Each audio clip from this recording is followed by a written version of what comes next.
My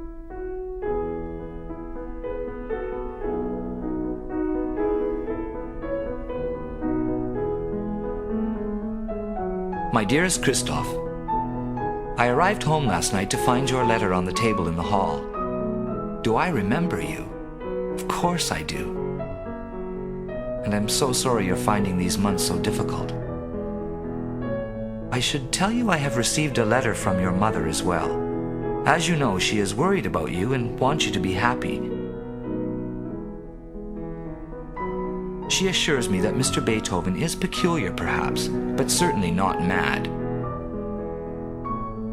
Christoph, Mr. Beethoven will settle in soon, I'm sure. I know that life will be more peaceful before long.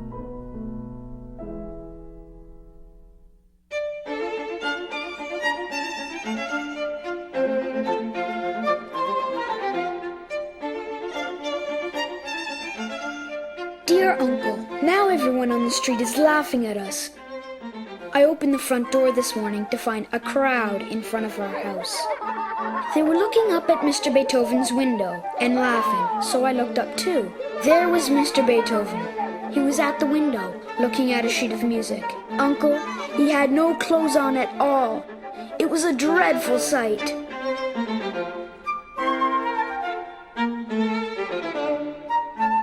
Sometimes people stop outside our house thinking they will see Mr. Beethoven, but if anyone asks, I say that he has moved away.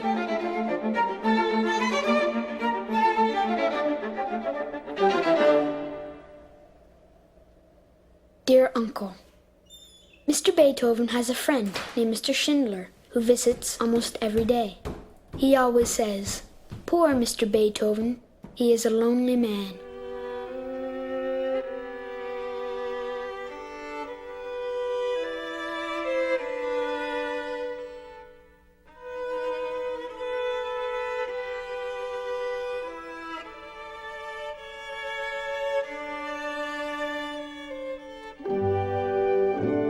You know that Mr. Beethoven is deaf.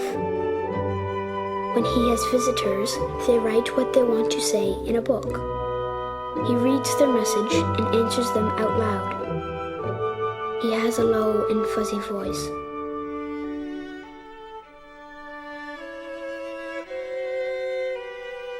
Mr. Beethoven's eyes are weak as well. When he works too long by candlelight, his eyes begin to ache. He sometimes sits alone with a cloth wrapped around his head to keep out the light. He sits there, not seeing and not hearing in his chair. He's in a world by himself, Uncle. There is no hour of the day when I forget that Mr. Beethoven is in the house.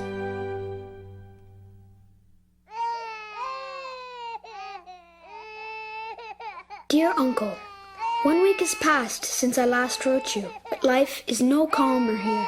At lunchtime today, Mr. Beethoven's housekeeper came plunging down the stairs. She had her hat crushed in her hand, and her face was covered with tears. Mr. Beethoven had told her she is fired. She had used a page of Mr. Beethoven's music to stuff his boots. I think of all the places in the house, I like the outside best.